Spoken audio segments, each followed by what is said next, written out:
Intergalactic Aerospace Expo day number 5, and today's a big one. This is MISC. Now let me channel my inner astropub and give you some lore and history about Musashi Industrial Starflight Concern. Huh? You like that? You like that? Formed in 2805. No one cares about that. All right. Now, here's the cool thing. They are based on a planet called Sasai in the Centauri system. And why that's cool is because their headquarters are there and they will have their showroom there. So I'm curious to know, if you go to the actual showroom of the official manufacturer, do you get a discount on the ships? It's going to give you a nice reason to go visit certain areas if you get discounts on components or parts from ships.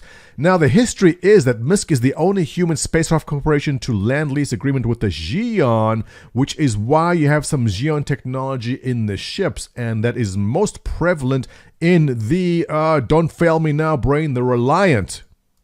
Show me the Reliant. Yes, there it is.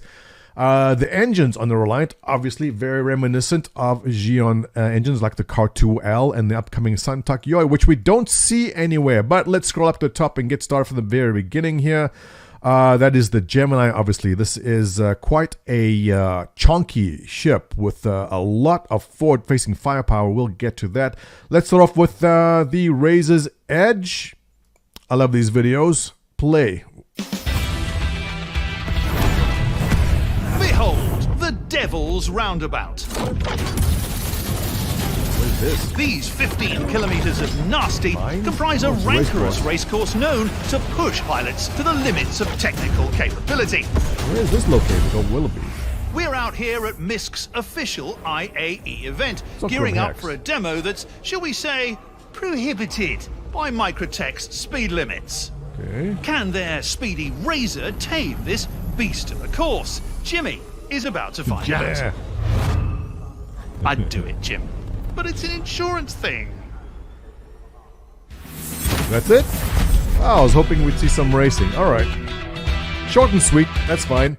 Let's go down to where the good stuff starts. The IAE deal of the day is a Freelancer Max, which you can upgrade to. Flyable now, starting the Freelancer line. All right.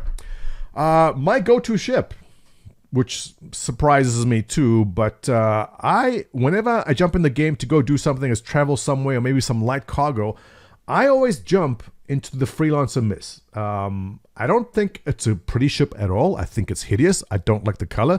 I should buy a new skin for it. Actually, the black skin looks pretty good for it.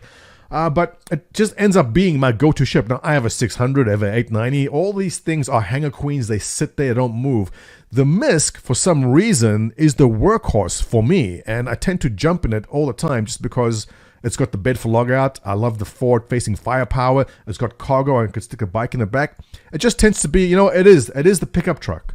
You may own some fancy cars, but you always go back to your pickup truck. It's just the one that's more practical.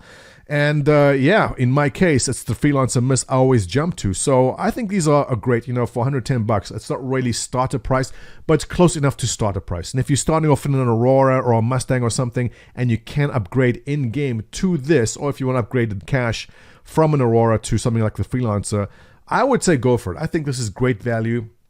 And I find this to be a very useful ship. The Der, obviously for long distance there, and the Max has got a massive rear end. It's got a massive cargo bay, which is pretty good for cargo. But look, it's not the best for cargo, but is pretty decent. Moving down the line here, the Prospector, obviously solo mining, nothing beats that. And the Razor line. Now, there are small, subtle differences in the Razor itself. The blue one's kind of the all-rounder. The black one has some stealth components in it, plus the black paint job comes stock, which I love a lot. And the Razor LX has overclocked engines. Let me just confirm this for you, because I don't want to be making stuff up. Yeah, it's overclocked and it goes a bit faster in a straight line. Afterburn speed is the same with the blue and the white one. The stealth one is a bit slower, and the blue one just seems to turn a little bit faster than the other two, not by much, so not really a big deal. Plus the white one is the fastest one, coming in at 340 meters per second, versus the 325 for the black one and 335 for the blue one. Look, these aren't major differences. If you're looking for a Razor, I would say, you know what, grab whichever color you like. For me, I think the black one's hot. That's cool. By the way, I'm one referral away from getting a Razor. If you are getting a game package, please use my referral code below and that will score me a cool Razor ship. You could be the one to make it happen. Moving along, the Relight.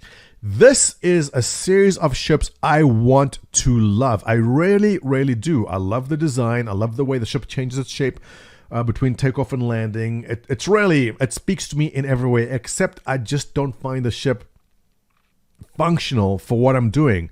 $65 for the Reliant core, I think, is an amazing deal if you like the design of the ship. The Mako, which I adore, the color scheme, is the best color scheme there is in any ship, is kind of it was made for filming, for taking pictures and recording. It's not really in the game yet, but if you plan on being kind of a space reporter on the front lines reporting things, then the Mako was built for that. An interesting niche in the game, one that's not in, but I do know a lot of people who are definitely very interested in that. Now, the Sentinel is a kind of a science and exploration ship. Again, these things are not in the game, but it won't be the best science and exploration ship. But I am curious to know if there is something that this ship will do better than other ships. Obviously, if some areas are limited by jump points and need a smaller size ship, this might be the one to take. I don't know. I can't really tell you how useful that will be until we have that in the game. But the Tana. All right. This is a light fighter I want to love. I want to love it. I love the design. I love the way it looks. I love the way the guns are placed on the tip of the wings. But it just doesn't stand up to the other light fighters like an Arrow or Gladius. I see very, very few people fighting in a Tana. In fact, when I go into combat and I see a Tana come up and go, yeah, that guy's got it. All right, I like it.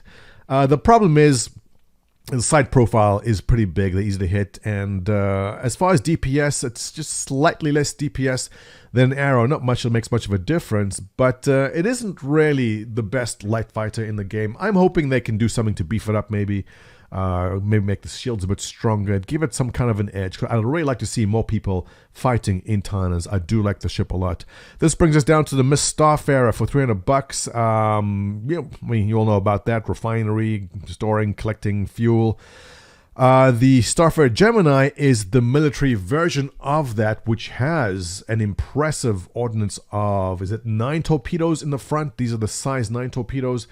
I suspect we will see a large amount of Geminis coming into combat because these things are pretty strong and able to hold their own. And I can imagine during some kind of fleet combat, a couple of Geminis dropping in, not to refuel the fleet, well, you can, but to actually go and shoot torpedoes at larger cap ships because they do that very well and they have a whole bunch of turrets on them. Is it 1, 2 on each side plus another 1, 2 at the bottom and 1 at the back? It's full of turrets. A very impressive ship, and if you're into fuel refinery, that kind of business, definitely this is the end game ship for you. Now, the big money maker for today, for CIG, I believe, is going to be the MISC Endeavor, and this is the Swiss Army knife of Star Citizen. Not in the game yet, but it doesn't matter, almost doesn't matter what aspect of gameplay you are interested in. The MISC Endeavor has you covered, and I know a lot of people will be buying the complete set of this because they love this ship so much, even though we have hardly seen anything about it. The biopods, where you grow your space drugs, apparently, for $100. Multi-purpose pods, you have the crew pods. You have a landing pod. Now, if you're using your Endeavor as a hospital ship and people are getting up and they need to spawn a ship from, you'll be able to do that from your landing pod. I assume you'll be able to spawn your ships from here. It'll be a wasted opportunity if you can't. The med pods. Now, if you are involved in org battles or lots of places where lots of crewmates are dying a lot and the Cutlass Red doesn't cut it, you need a place where players can spawn. A lot of them can spawn at the same time. The med pods here in the Endeavor have you covered. That's what that's for. Research pod for science, the science pod, in the telescope. Again, we don't really know exactly what that's for, but when it comes to science and research, maybe you're going to improve technology, find new technology by using the science pods that's there. Now, the Hull A series, the Hull series, this is probably one of the best moneymakers in the game when this does come out. Maybe not the Hull A, but moving up the line. So Hull A for $60, decent, not bad at all. Let's just take a look at the stats there on the Hull A, which is you. What kind of cargo? You have 48 SCUs of cargo on the hull A. Now, as you move down the line here, the cargo capacity gets massive. Hull B coming in at 90, hull C coming in at 250, hull D, now this is a big ship. The D is large, $350, and the hull E, big daddy of them all, $650. Take a look at how the cargo capacity increases here. 48 for the hull A, 384, it's a big jump. 384 SCU for the B, right? Jumping up to, is that right? Where's the C? Am I missing the hull C? Oh, the hull C is right in front. Okay, the hull C, 4,608. Hull D, check this big jump here, from 4,000 to 20,736 SCUs. And from the hull D to the E, which is the big daddy of them all, massive jump from 20,000 SCUs to 98,000 SCUs of cargo for the hull E. These are massive ships. This is basically the end game ship. If you're an industrialist, you will not get anything bigger than this in the game. I suspect a lot of orgs will be using this for basically transporting things around, transporting their own ships around maybe. There's a lot of uses for the hull E that we don't know about yet, besides simple boxes like transporting your org's fleet. We don't know. We will see, but definitely the end game ship when it does come to cargo hauling.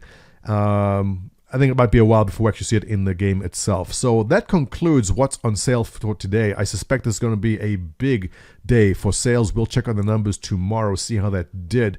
Right now, let's go and jump into the convention itself and take a look around some of these ships. Day 5, Expo Hall, we're looking at MISC. You know what? Let's split this up into 2 videos. It's going to be too long. All right, click below to get to the next video. I'm going to show you around the Expo Hall. Let's go. Well, there you have it, guys. Hope you enjoyed this video. If you like my content, thumbs up. Don't forget, comments below, subscribe. Hey, use my referral code, link below there. I'll appreciate that. I'll catch you in the next one.